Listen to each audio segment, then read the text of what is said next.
Welcome to the Success Playbook by Expertrons and Shine, the podcast where we share real world career advice and success stories from industry leaders to help professionals take charge of their career growth.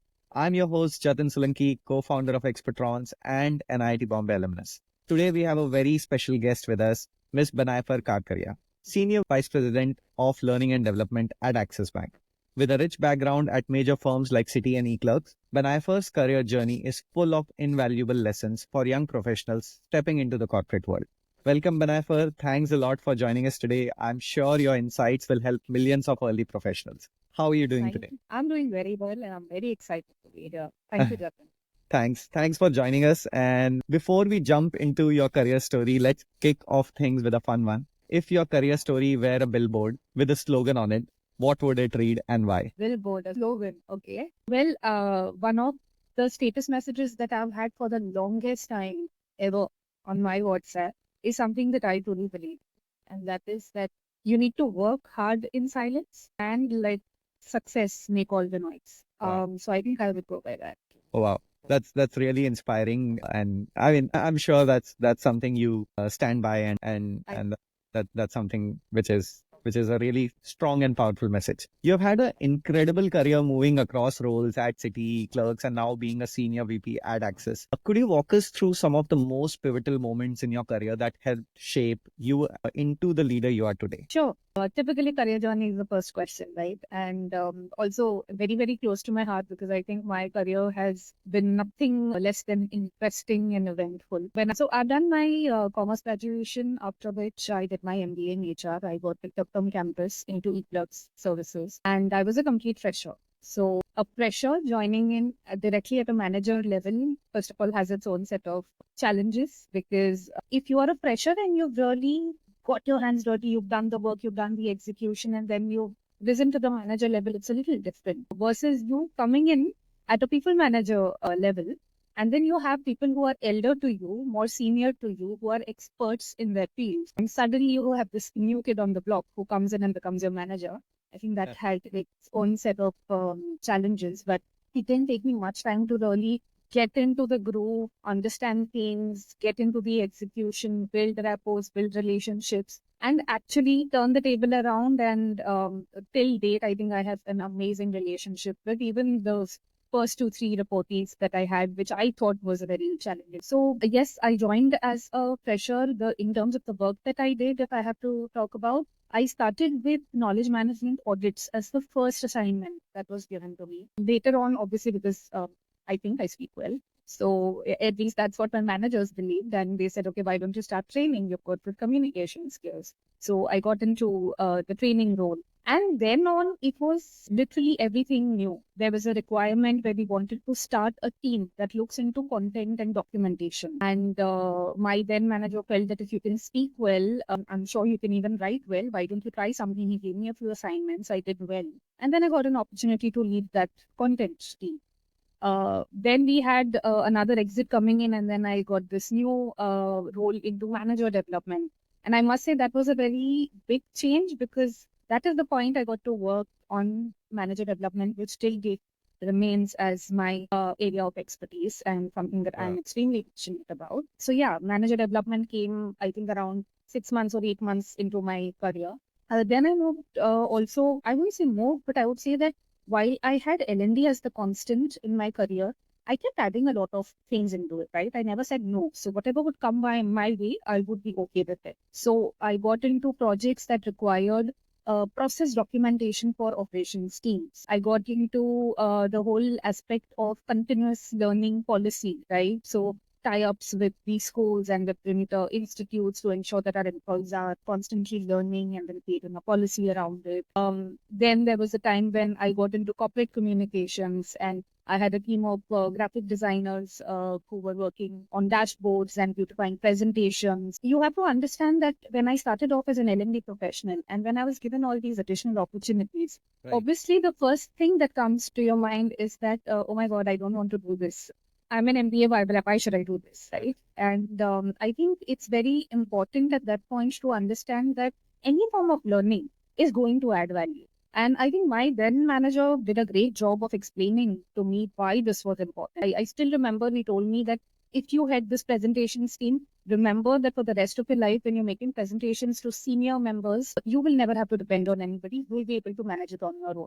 So while at that point in time, taking this job was something that I found was very trivial, but today I see the impact. So I don't think I repent any of those decisions that I've made. Anyways, at eClubs, then moving on, I also did a stint of being an HRBP for 8. Eventually graduated to executive learning, which is creating learning and development interventions for very senior folks, leadership development programs, little bit of organizational development. In fact, I was also part of the e-learning team. So I had an in-house team who would create e-learning programs, and we also had some e-learning tie-ups for our employees. Wow. So overall, very, very interesting move and a typical HR role. This was EP. I worked there for a good 11 and a half to 12 years. And then I moved to Citibank. So Citibank, again, the move was because I wanted to do something different. And the role entailed being the people head for the City Phone team, which was the customer service arm of Citibank. And it's obviously very well known for the kind of work that they do. So being part of that team was a very honorable moment for me. And the kind of work was also very different and hence very challenging. First of all, you're changing the industry, right? I was a part of the ITES industry. And then I'm moving into the banking industry. Then I'm moving into customer service, again, something I had not explored until then. And obviously, here I was part of the HR team, and here I was going to report into the head of the City Board. So obviously, it was a different experience altogether. And while I was very, focused on professional skills, HR skills kind of a thing, here I got that opportunity to get into product training, process training, system training, So we would be in charge of bringing up the new joiners up to speed with what's happening. Change management programs and productivity enhancement programs, managing the hiring strategy for them, the talent engagement strategy for them. We brought in that entire culture of coaching and career conversations. And we also, I remember, started a community which would stand for diversity, inclusion, equity, So a lot of interesting things. And it was a nice, closely knit team. We could really try things on our own, and I think I got that opportunity to really craft a lot of new things, and the satisfaction you get out of that is amazing. And and then now I am a part of Axis Bank, as I think most of you would know. City retail side was taken over by Axis Bank. Right. Out here, being part of the HR team of Axis, I manage the supervisory development function for Axis Bank. And I also manage a little bit of e-learning for employees. Also, vertically, I'm aligned to certain businesses. So I have to manage their entire L&D requirement, whether it is functional training or product training or system training or soft skills, training, professional skills, everything end to end. Manage a little bit of R&R side of the learning and development domain, and luckily also part of one of the project teams where we are implementing a new LXP. So lot of, what's happening in the market right now in tech and stuff, you get to know being a part of. So yeah, I'm absolutely enjoying my stint here. And now you'll know why I said my career journey has been intense. That's so inspiring, and I'm sure. I mean, that's the whole move from being at the campus placement to and then actually changing industries must be a long journey. And could you maybe share a little bit more on that campus experience and the switch experience, because not all these early professionals, you understand that it's not that easy for all of them to maybe crack a campus job, or maybe even while they are thinking to shift laterally, they're not sure what to do next. And maybe our next question, which is around that, knowing what you know today, if you were your 20-year-old self just starting out, what would be your steps in your career?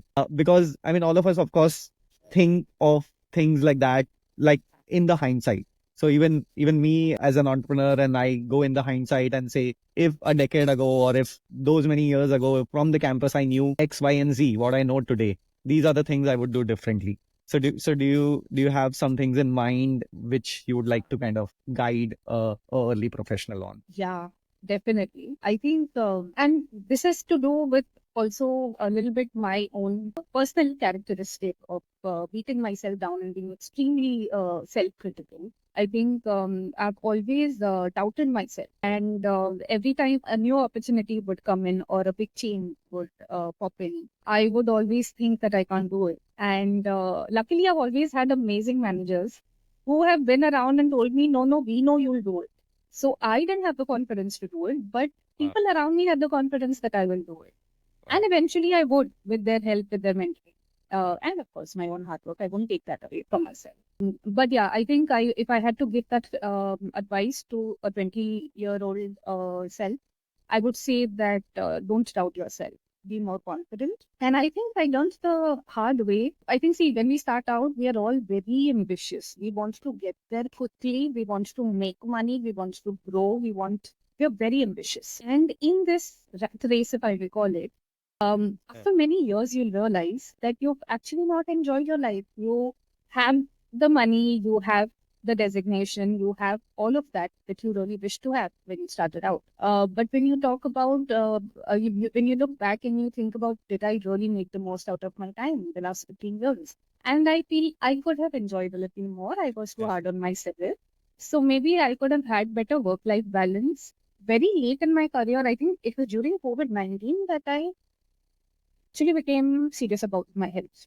And I took very conscious efforts to adopt a healthy lifestyle. And till date, I'm doing that. Correct. But yeah, that's very important. To prioritize yourself, to prioritize your health, your loved ones. I think that's very important. And we forget that when we are into that, game of winning, winning, winning all the time. Right. And the last thing I would say is that do not shy away from asking for help. I think we all feel that if we ask for help, especially from somebody at work, we will doubt our credibility. Don't do that. There are many people around who will be more than happy to mentor you, guide you, help you out. And it's said, right, that when you feel heavy or when you're sad, when you share it with somebody, you feel lighter, you become freer. Right. So I feel that's very important, asking for help and talking to people about how you feel and where you need help. Wow. So yeah. Wow. These are such great insights, and this only comes with time and wisdom. A 20-year-old self never never actually understands the importance of all these three things. And but yeah, I mean, there's a lot of importance of mentorship, right guidance, right people in your network, and asking the right questions at the right time, and not shying away from taking the help which is required. And your career, of course, is a testament to you've taken that help along the way, and you've worked really hard to kind of get where you are. So amazing to kind of hear this about your journey. Could you share a story from your early career, perhaps a challenge you faced that helped you grow as a professional? Well, I won't call it phase, but yes, I would say that is a very important question to which I didn't have an answer at that point in time. And I feel that it changed my perspective of learning and development altogether. So I was doing very well and worked very hard, and there was good enough of a good amount of visibility that I had in the organization. I was getting good projects to work on. So I was working very hard. In terms of my intention, bang on. In terms of my efforts, bang on. If it was 100% was the requirement, I would give 170%. Right. So there was no question on my intention or my efforts. But when I was asked by a very senior stakeholder, and also the then CEO, when we were presenting the work that we were doing, that this is great, that these are some nice initiatives that you worked on. Tell me, what impact did it make on the business? Right. And that's $1 million question for anybody who is a part of HR, right? Because they always will ask you how you made a difference in the life of the business, because HR is here to enable the business, right? So, and obviously at that point in time, we didn't have answer in terms of we moved this business metric from X to Y, or this is how the behavior shifted from here to there. So at that point in time, we weren't there. For us at that point in time, how many people got covered through the program? What was the feedback of the program? We've run some tests after the program and before the program, we see a difference in the knowledge levels. Those kind of things is what we would define as effectiveness, right? But when we changed our lens of looking at it to a business angle, right, we realized that we need to do something different. So now, how do we go about doing it? I mean, it was a great exploratory phase for me and my then manager. I remember we were reading up a lot on this. We were going through courses online. We went to in-person workshops on training effectiveness and stuff. So we read, we got ourselves upskilled. We tried and tested whatever we had learned on a few projects. We realized something is working, something is not working. And eventually we got there. I think after that, the 3, 4 big interventions that we delivered, the business folks didn't have to ask us that question because we would upfront tell them what impact it has. And it changed how we approached learning interventions, because instead of talking about effectiveness at the end of a learning intervention, we started defining. So we would ask ourselves the question, what is that end goal we want to achieve? How will we measure the effectiveness? How will we measure the change? And then we would start with the whole discovery phase and design phase and delivery phase and all of it. So we started with the end in mind, and that was because we went through that upskilling. We did some projects on our own, and we learned through our own discovery. Wow. That's so interesting story to kind of present the challenge and how kind of, and that exactly showcases ROI, the importance of return on investment in life. I mean, any task we do or anything which is done in the business also comes with ROI in mind. So that's amazing. At Expertrons, we believe that there is a gap between the skills of a candidate and what the industry requires. We, of course, also in association with EICT Academy, IIT Guwahati, offer programs in HR for early professionals to gain a competitive edge. And we do believe that continuous learning is the key to stay relevant in today's fast-paced job market. Benaifer, how important do you think upskilling is, especially for early professionals? Very critical. Very, very, very critical. I mean, we've always heard this, right? Change is the only constant. And I completely align with that. I mean, take the example of COVID-19 as I was just talking about it, right? That it made us do things we never thought were possible. I think everything went digital. We never thought that collaboration can be digital. We never thought that networking could be digital. From payments to shopping to medicines, everything, essentials, everything was online, right? We realized what scarcity is all about. We realized the importance of health. And I still remember we kept using this term then, that this is a new norm, right? And I've realized now that again and again we are using it, and I'm sure we will continue doing that. There will be a lot of new normals in our lives, and that is because change is the only constant. And if you are going to be stuck on what you know now, and you're not going to upskill yourself, then you are not going to be relevant. You have to keep yourself updated with what is happening in the industry domain that you want to be a part of. You have to constantly beat the benchmarks that you yourself set earlier, right? And I keep doing that all the time. I think throughout the 50, I've reached here. Okay, now how do I reach here? Now how do I reach here? So questioning yourself, questioning the status quo around is very, very important. And constantly evolving and improving yourself, I think it's a given. You have to do it if you are a professional. Otherwise, you're going to be out of a job very soon. So you have to stay relevant and don't restrict your learning. Like I was telling you earlier, be open to learning anything that comes your way. Right. I understand that nowadays there's a lot of focus on specialization and super specialization. I respect that. But I feel that in the early stages of your career, be ready to explore. Right. I think upskilling is it's an indispensable part of your career. You have to do it. That's amazing. It's very nicely put, Benaifer. Like in our lifetimes, we are going to have 5 to 7 career changes, not even job changes, but career changes. And that's something which is very critical to know, that job market is moving really fast, and kind of these changes are inevitable. And as you rightly said, the new, we are going to, every few years, we are going to say that this is the new norm, and we'll have to be prepared for that every single day. So very nicely put. Talking about growth is something which is very important, and everyone listening today would also be interested and curious to know about what kind of growth anyone can expect when they are starting out in learning and development. What does a typical like a typical growth looks like in the L&D space for a career which say spans over 10, 15 years and more in your domain. So can you maybe just put some light on this? So if you're a fresher and you're starting out and you get a job in the learning and development, most likely you will start with the basics of training, right? And before I get into that, okay, let me explain to you what a training life cycle looks like.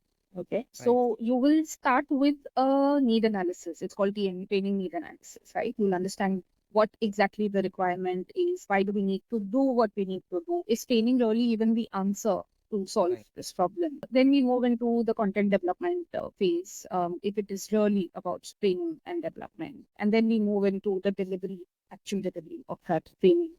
Of course, between the two, you will have a lot of administration and project management that has to happen.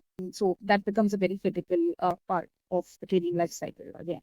After delivery, you will have to put in a lot of reporting and analytics into place. You'll have to check the training effectiveness. That becomes again a very, very critical part of the life cycle. So this is that entire gamut of thing, right? And then you've got budgeting and all of that also, which becomes a part of. Now, most likely, where will you fit in when you actually join the learning and development field? Most likely, you'll get into project management first. So you'll get into that whole training administration bit. We call that role as maybe like a training coordinator role, right? Right. And once you get a little more confident with it, you'll move probably into something which is to do with L&D reporting and analytics. Right. Again, a very interesting job. I've seen a lot of people who actually at this point in time realize that they have immense love for the field of analytics, and they've actually changed gears, and from L&D analytics, they've actually moved into digital analytics also. wow. So again, a very pivotal point where you can actually think about even, so coordination, then maybe into reporting and analytics. Then you could get into creation of training content, right? So a lot of organizations have dedicated teams for creating content. Then depending on your articulation, communication, executive presence, you could get into training delivery. Right. And eventually into the more strategic parts of it, which would relate to your need analysis, stakeholder management, training effectiveness checks, etc. At the end of 10, 15 years, you would have done all of this. So you would expect yourself to be in a strategic role, which will encompass the whole thing, right? The entire life cycle of training and development. Right. So yeah, I think that's what the trajectory would look like. So talking specifically about NLE. That's so interesting, and the kind of roles they can explore within learning and development, it's vast, and thanks a lot for throwing light on this one. So for now, it's time for our rapid fire round. I'll ask you some quick questions, and you'll respond with the first thing that comes to your mind. So what's your go-to productivity hack? Okay. Well, there's only one, my notepad. I start my day by writing out what I need to accomplish during the day, and then as and when I finish it, I put a tick mark against it. That Wow. takes me. That's amazing. If you weren't in learning and development, what career would you be in? Very simple. I think even as a kid, as a 5-year-old, if you were to ask this question, she would have said that I want to become a teacher. So I think being in learning and development kind of helps me tap into that side of me as well. I'm very passionate about working with children, young minds, that kick that you get out of being able to mold those minds and actually make a difference. And if I ever get an opportunity, I would love to contribute to the lives of even the underprivileged children and help them make a good life for themselves through education. So, yeah, if it wasn't a learning and development, for sure. Wow. That's interesting. The one movie every professional should watch? Not every professional, every person should watch, is my all-time favorite, The Pursuit of Happiness. I think that movie has demonstrated such amazing things, shown the extreme hardships that people have to go through, how you have to go through how other people are judging you, how you have to fix the issues yourself, no matter what the difficulty is, working hard, keeping at it, not giving up, aiming for the stars. And that last scene takes it all, right? So I think that's my all-time favorite. That's really inspiring and amazing. What's the most rewarding part of your job? The ability to touch people's lives. I still have a lot of my old trainees coming in and telling me that at this point, I remember in this year you had taught us this concept and I use it till date and it has made a big difference to my life. So I love that about my job. Tea or coffee? Black coffee, no sugar. Great choice. One piece of advice that completely changed your career. Yeah, that came from my first boss. And I remember he had told me that we need to serve the business. And in order to do that well, you need to first understand the business. And I think that's something which every HR professional should be mindful about. If you could be mentored by any famous leader, dead or alive, who would it? I wish. I am in awe of Sudha Murthy, ma'am. She Wow. is amazing, so inspiring. The kind of contributions she's made to education, the social space, women empowerment, and Wow. rightly so, she's been awarded Right. multiple times for the same. I think she's made a huge difference in people's Right. lives. Right. And yet, she is so humble and she is funny. And Yeah. she's an amazing person. I would love to be, and in fact, I think I would be honored to be mentored. That's so amazing. A skill you wish you had learned earlier in your career. I wouldn't call it skill, but yes, so collaboration, but in a way, a very specific type of collaboration. And by that, I mean intra-HR collaboration. Because it was pretty late that I understood the big picture, right? And I understood that if you really want to make a difference to people, to talent, you need to look at them in totality. Look at it holistically, the entire talent life cycle, right? From the time a person gets recruited to onboarding to training, then Right. performance management, and then employee experience and analytics and career and growth, and then eventually exit. Right. This is all interconnected. They're all the wheels of the same vehicle. Right. And L&D cannot exist in isolation. It cannot be an island in itself. It is very important to understand the criticality of integration of and the way all the HR functions so beautifully work with each other. Literally, one unit's input becomes rather output becomes the input for the other, right? And that's very important to appreciate and remember that we are all in it together. That's amazing. It's very important to kind of keep the bigger picture in sight and describe your career in one word. Eventful, very eventful. One thing you do to unwind after a hectic day. With them, binge watch. I love reading spiritual books, and it's mandatory 1 hour walk in the nature with my music. That's Wow. that's absolutely mandatory. You do One day, that? yeah, every. Wow, that's really great. I mean, that's that's commendable. Great. To wrap things up, Benaifer, what actionable advice would you give early professionals who are trying to break into the industry of L&D or leadership roles in general? What's the one thing they should start doing today to stand out in the job? See, to stand out in the job market, I think you have to have a USP of your own, right? And for that, it is very important that you are, even if you don't have work experience, you're theoretically sound. So ensure that you do a lot of reading, do a lot of upskilling. That's very important. After you do that, it's also important for you to be able to apply that theory to an actual work problem. So take up internships, take up any kind of projects where you can learn and you will be able to apply what you've learned. I would also say that you should very well network on LinkedIn. That's something I didn't do at the beginning of my career. Now you have that at your disposal. Please utilize that. Also, like I said earlier, it's very important to ask for help. Seek mentorship. There will be many people who will be very happy to mentor you.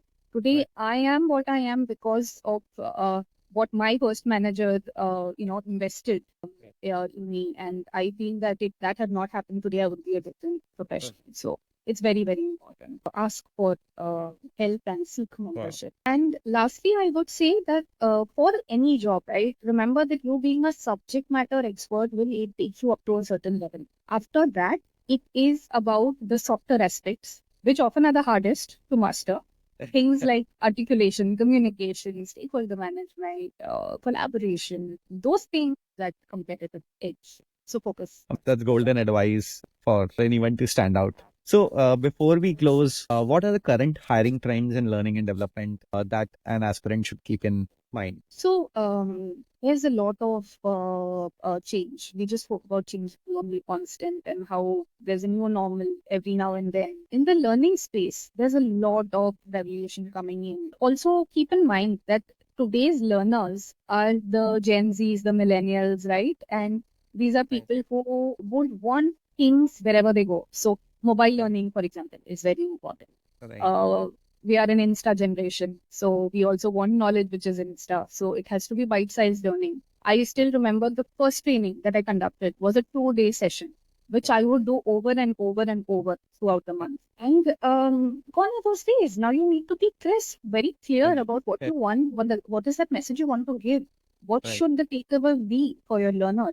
So very pointed, targeted content that is consumable by your learner, right? And that sense of I would say bite-sized learning, that is very important. Leveraging technology and artificial intelligence again becomes very, very important in our, you will read a lot on that. I would encourage people to read up a lot about it. With AI, you can do so much of personalization. Every person's learning journey can be personalized, right? And we see that even otherwise, right? When you're shopping or when you're browsing, you actually see things that pop up which are very, very related to what you want. So how does the algorithm know that? Similarly, in the learning space also, depending on where you want your career to be, or what kind of skills you are searching for, or what kind of learning you're under. There should be personalized learning journeys that can be recommended to learners. So that I think is again very important. Wow. The other thing is data-based learning intervention, right? I think it's very important for us to look at analytics and data and business results and try and see how you can connect the output of your learning interventions to those business results. So again, that's an important thing to focus on. If I have to, in fact, continue the whole AI point also, nowadays you would hear a lot of simulated platforms, right, for learning. Lot of gamification that is happening. So literally, like 15 years ago, I didn't hear of all this, but today it's so different. So I think these are the trends that you need to be in touch with and upskill yourself on, so that you are ready to be hired by the best folks there. Are there many roles in these new areas and around these? And are the roles dedicated to these? Like, is there a gamification L&D manager or AI? I don't know, like the fields which you mentioned. So are there newer roles coming out in the So L&D? it differs from organization to organization, Jatin, depending on what the priority is. So while you may not have a title called gamification manager, but the person who is in charge of learning experience will have to take into account the gamification aspect as well, right? So yeah. That always makes you stand out. Like if you have these skills on your resume. Yes, and you will have a lot of these new so-called titles coming into the L&D space very soon, which is why I'm saying that you have to really know what's happening out there. Wow. No, that's amazing. Benaifer, it's been an absolute pleasure to have you on the show. Before we wrap up, what's that one piece of final advice you would like to give someone embarking on their professional journeys? Not some, but many actually. I can actually, sum up the 15 years of my career. And I would also need those points, I think, throughout this conversation. I would love to reiterate those. Being open to any kind of learn. I'm not saying just keep saying yes to everything that comes your way. You have to learn when to say a no and how to say no. But in the early stages, be open to any kind of learning. Understand the importance of collaborating with stakeholders, building relationships, networking. And one thing which is a non-negotiable, which is have result orientation, right? Work very, very, very, very hard and focus on achieving that result. Do not give up. There'll be a lot of issues that will come up, but do not give up, right? And while you are fixing those issues, keep in mind that you can still ask for help when required. Okay, seek mentorship, like I was saying. Remember that you have to stay relevant, so you have to keep upskilling yourself. And while you are being successful, ensure that you don't let it go to your head. I always say this to people who work with me, that you should respect everyone, even if they are 2 grades below you, or whether they are 5 grades above you. You can't be arrogant. Okay, respect is not optional. You have to empathize, and that's a given across designations. And I think that's something that is required of every single person. Wow.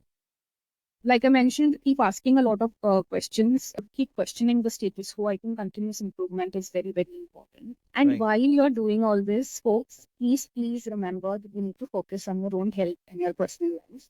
That's very important. A lot of people forget about this, and you realize this at a very later point, and by then it's too late. So please take care of your physical, emotional, and mental health, and ensure that you have a good personal life as well. And the last thing, but the most important thing, do not ever compromise on your ethics and values. Very important throughout your career. Remember that.